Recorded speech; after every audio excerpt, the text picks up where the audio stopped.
Egunon, queridos patitos, vamos a tratar en este camino hacia las elecciones del día 21 de abril un tema ligado al medio ambiente.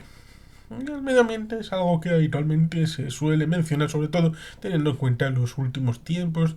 Ya queda lejos aquel mayo del 68, aquel París, pero que no solamente fue París, fue Berkeley, fue Alemania, fue Londres y muchos otros lugares, por ejemplo Praga. La primavera de Praga del 68, que tuvo tanta importancia para revelar que al otro lado del telón de acero también cortaban las margaritas a manotazos. Pero bueno, los nuevos movimientos sociales de los años 68 trataron de renovar aquellos nuevos marcos de referencia de la lucha, ya el nuevo feminismo, el nuevo ecologismo, el nuevo pacifismo y, como he dicho, el nuevo ecologismo. El ecologismo, el medio ambiente, la defensa de todo esto, tiene larga duración a la hora de entenderlo. Incluso el pintor austríaco era ecologista, eso sí, conservacionista, lo cual es una rama de la evolución fractal del ecologismo en la historia, lo cual evidentemente molesta a algunos, pero es una realidad palpable y realista. Evidentemente, el medio ambiente ha tenido su vertiente en el ámbito de Urdaibai.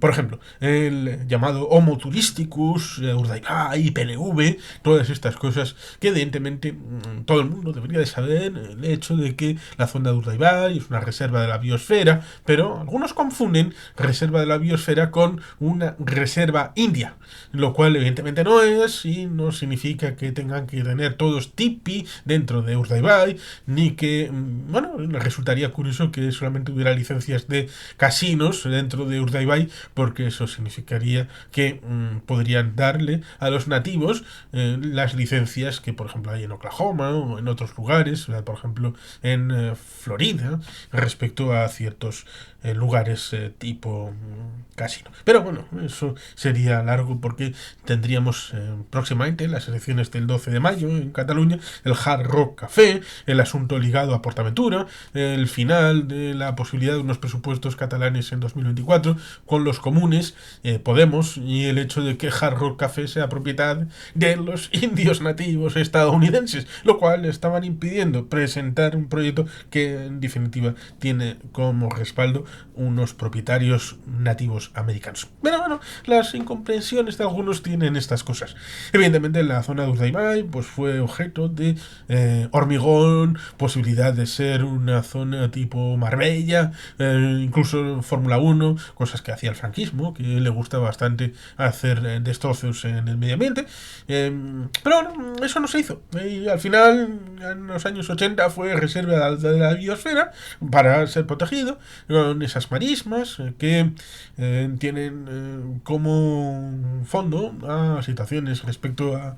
bueno, hay una novela últimamente que acerca de un pueblo vikingo, seguro que la podéis encontrar, que fue objeto de comentario y que tiene como base esta zona de Vizcaya. Historia del siglo XI. Por tanto, ahí podemos irnos al pasado, la zona de Pedernales, que en realidad es su carreta, porque la zona de Pedernales tiene que ver con el Pedernal, cuando barcos portugueses pasaban por delante y se les caía este producto o lo evacuaban, cosa que evidentemente nos lleva a simplemente una pequeña discreción, porque cuando en los años 90 había el galipó, las playas, era porque los barcos que pasaban por delante de la costa vaciaban la sentina y decían, bueno, esto lo limpiamos aquí antes de entrar o después de salir del puerto de Bilbao y bueno, esto como no es de nadie, pues no pasa nada. Lo cual resulta que se acordó cierta parte de la gente cuando llegó en 2002 el tema del Prestige. Pero bueno, la discusión está ahí. La zona de Urdaibai, por lo tanto, es una zona protegida, pero eso no significa que tenga que ser una reserva india. Y recordamos INAMA. INAMA, la declaración medioambiental integrada del gobierno vasco, fue denegada por un gobierno en donde el medio ambiente estaba por Eusko Alkartasuna. Y eso resultó dolorosísimo porque tardaron 10 años en que esa tecnología e industria maderera fuera sustituida por otra empresa que le sustituyera en el ámbito del empleo. Y esto evidentemente genera valor añadido, genera gente que trabaja, genera riqueza en toda esta zona. Recordemos a Straumzeta, que desapareció en la defensa, tuvo un varapalo bastante importante porque la gente piensa que la defensa es algo que si no hay armas mejor, y eso funciona perfectamente, porque la paz simplemente con cerrar los ojos y decir el mundo es bueno, todo maravilloso, entonces la paz se hace así, inmediatamente. Y por tanto, esa destrucción de empresas, ya sea en Eibar, ya sea en Guernica, supone una pérdida de economía productiva, a pesar de que haya gente que, oh, las armas es muerte. Ya, bueno, fantástico. Gran persona, ¿eh? Muy poco realista, muy poco realista. Y por tanto, ahí tenemos ese asunto de la situación del turismo, el bosque de Oma, la situación que comentamos en algún vídeo respecto a la cueva de Santimamiñe, que resulta alucinante, pero que es cierto que tenemos lo que es la cueva de Altamira, que fue cerrada antes, bastante antes de lo que fue cerrada la cueva de Santimamiñe, y que a través de la fundación de los Botín hicieron la neocueva, que pudimos visitarla en su momento, y bueno, pues uno de los nombres de la persona que nos hizo de guía está metido en una novela de un servidor, como homenaje, y ahí está. Creo que fue en Burdinsal en honor de Berrozi, pero bueno, eso está disponible en Amazon. Y por lo tanto tenemos ahí una disposición de algo que muchos de nuestra generación pasaron por allí, llegamos hasta el fondo, a la zona donde estaba el huevito, que ya desapareció simple y llanamente porque la gente llegaba hasta allí y le sobaba lo que es la estalagmita, y por tanto eso del sobe ha desaparecido completamente. Pero eso no significa que no pudiera hacerse algo distinto para integrar lo que es el marco general de una hipotética neocueva de Santimamiñe, con la explicación que hay en el inicio en esta ermita que está al lado de la zona de aparcamiento, y también al lado el tema del bosque de Oma, en un todo de integración espiritual, histórico, cultural, con evidentemente el pozo enorme que tiene en Guernica, con el bombardeo, el Museo de la Paz y muchos otros elementos que pudieran engrandecer la integración cultural histórica con respecto al pasado remoto y al presente más próximo. Siempre pensando en un pequeño detalle: la gente que vive en Urdaibai debe de poder vivir y trabajar en Urdaibai. Esto es un principio básico, porque su tierra es su zona y no deben de tener la posibilidad sino de tener una vida allí. ¿Qué se quiere? Que tengan que coger el tren, cosa que está muy bien, desdoblar la línea de Bilbao a Guernica y a Bermeo, está muy bien, desdoblarlo, meter unidades mejores, eso ya hablamos en el tema de infraestructuras. También todo el ámbito de la capacidad de cercanías, el Alto de Sollube, carreteras, ahí está, muy bien. Pero también mantener ese punch en las industrias conserveras, tratar de garantizar el puerto de Bermeo, y todo el ámbito comercial y la transformación, valor añadido, y también otros ámbitos como esta empresa maderera heredera de lo que era el entorno de Inama. Y como esto, evidentemente, entender que había una zona de construcción de barcos que presunto culpable se ve como trasfondo, y evidentemente ahí tenemos la situación respecto a Astilleros Murueta, que en parte se traspasaron a la ría, a Erandio, pero también luego tenemos la fallida intervención en la naval, y que, bueno, pues evidentemente supone que cuando hay la salida de un ámbito industrial de una zona, debería de cubrirse para que esa gente no tenga desarraigo o simplemente se largue, dejando simple y llanamente la zona medioambiental como un reservorio. Eso sí, hemos de decir un pequeño detalle, y es que cuando uno piensa en Chernóbil, en lo que supuso el accidente nuclear, evita la consecuencia de que actualmente es una zona de exclusión, sí, de 30 kilómetros, pero está viva, tiene animales, ninguno está como el pez de los tres ojos de Springfield en Los Simpson, ninguno. No han cambiado, no han variado, no han mutado, no es como las lombrices que estudia Matthew McConaughey, no, Matthew Broderick en Godzilla, al inicio de la película, está ahí, y tenemos Matthew McConaughey estaba en Sahara en 2006 haciendo otras cosas. No, tenemos ahí esa situación de naturaleza viva, donde al haber excluido al ser humano, la naturaleza ha tomado todo el control de toda la zona. Y por tanto, no es un beneficio, sino algo en donde el ser humano ya no puede vivir, aparentemente, pero algunos lo hacen y es algo que no ocurre. En Urdaibai no hay una zona de exclusión, hay seres humanos en las dos márgenes que viven y que deberían de trabajar. Lo digo todo esto por el tema del Museo Guggenheim en discontinuidad respecto al centro de Bilbao. Hemos de recordar ese pequeño detalle que algunos decían que Bilbao se traspasaba de un lado a otro andando y por tanto no era necesario el metro. Que un museo no era algo que pudiera tener ninguna virtualidad. Recordemos que hasta el año 94 no entraba ni un solo crucero en la ría de Bilbao. Y recordemos que hasta el año 97 no se inaugura el metro en el ámbito del Museo Guggenheim. El metro se inaugura en el 95, 11 de noviembre del 95, 97, en octubre del 97 se inaugura el ámbito del Guggenheim. Y por tanto, cuando se hacen una serie de charlas en el centro de Vidbarrieta, comienzos de los años 90, hay alguno que piensa que esos 400.000 espectadores que tendrían que nutrir las arcas del museo para ser sostenible todos los años, pensando, 2 millones de vascos, bueno, pues con que vayan una vez y ya al quinto año, pues ya lo han visto y por lo tanto el museo pues, tendrá que cerrar. Y evidentemente eso no ha sido así.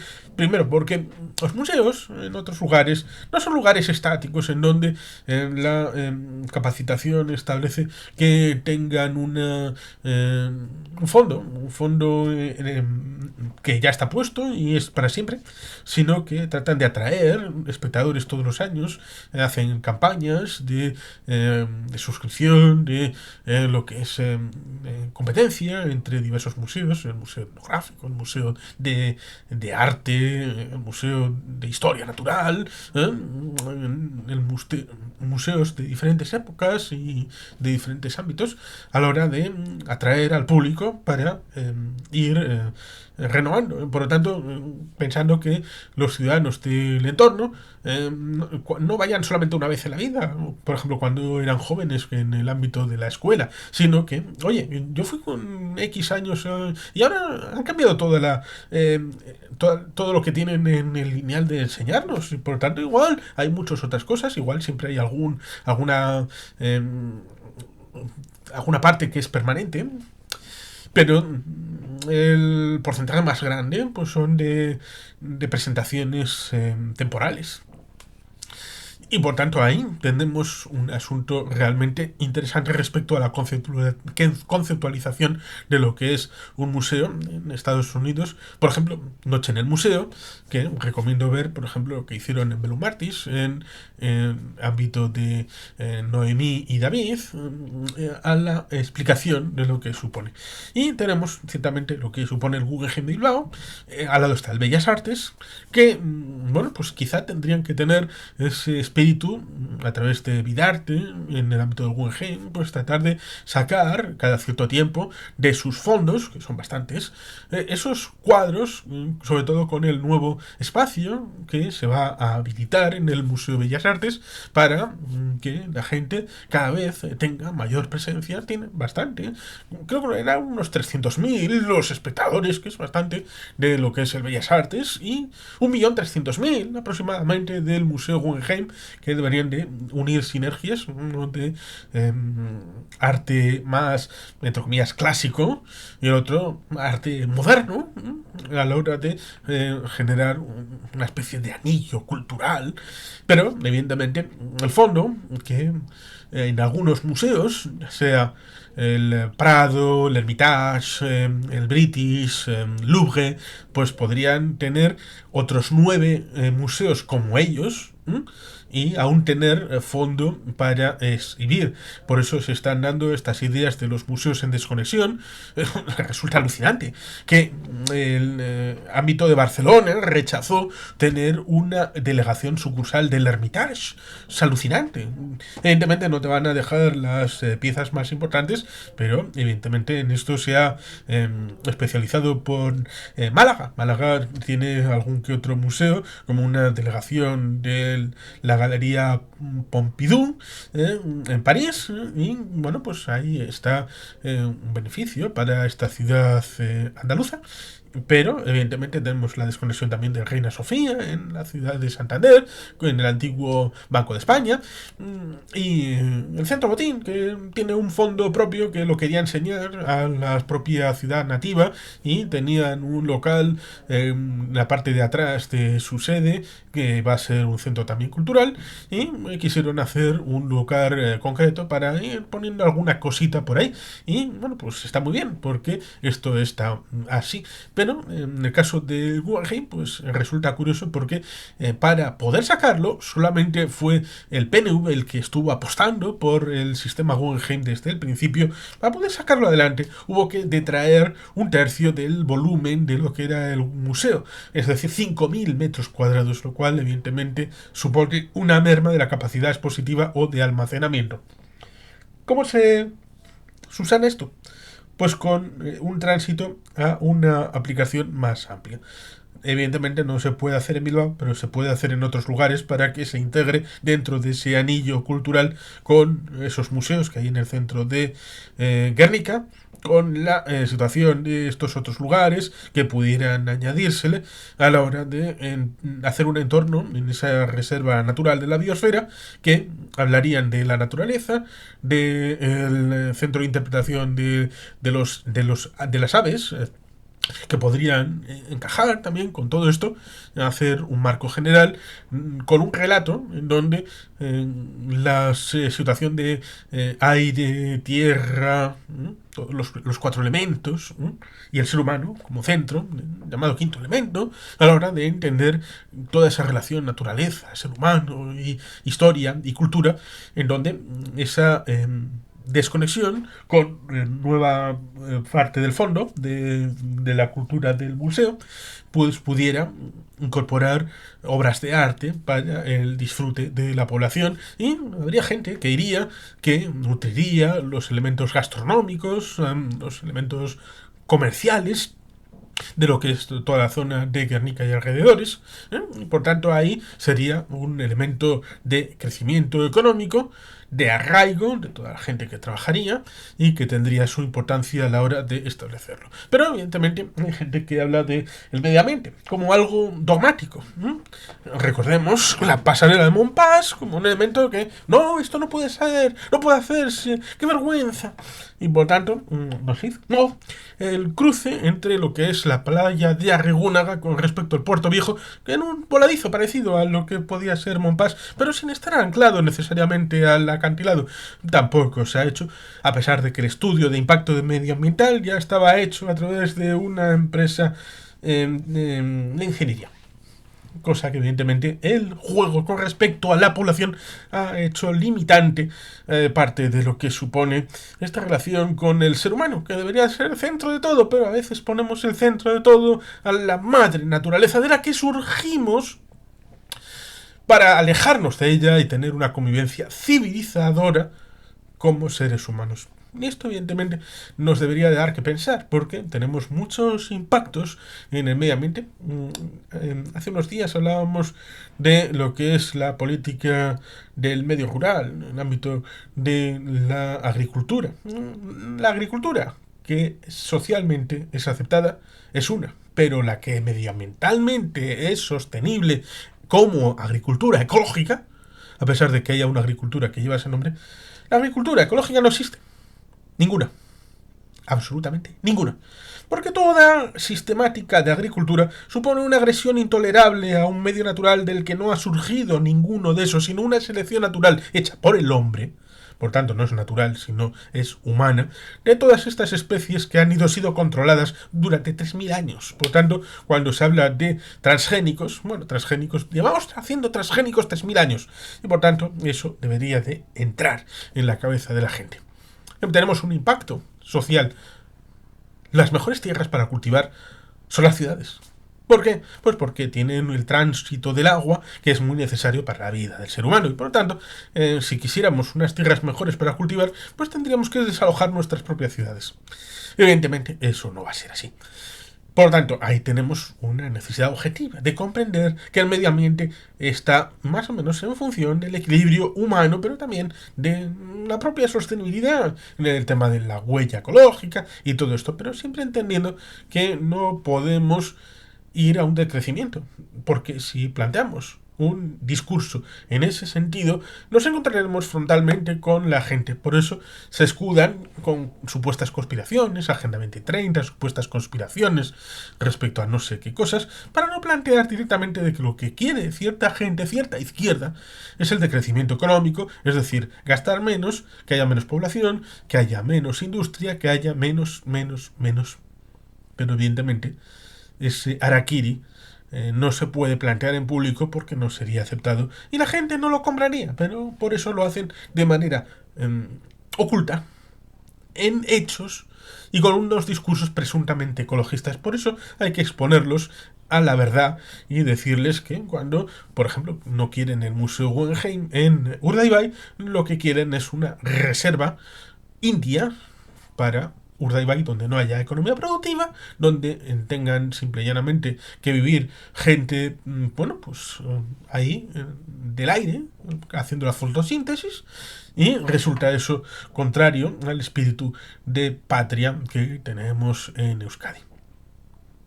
La defensa de la gente, darle oportunidades y que ninguno se quede atrás. Por tanto, ahí tenemos una oportunidad con el Guggenheim de Urdaibai y como él, muchas otras circunstancias que están bien arraigadas con la defensa del medio ambiente sin que esto nos cortocircuite potenciales de crecimiento como sociedad. Y sin más, queridos patitos, es que ricasco, agur berobat, beti gelpian.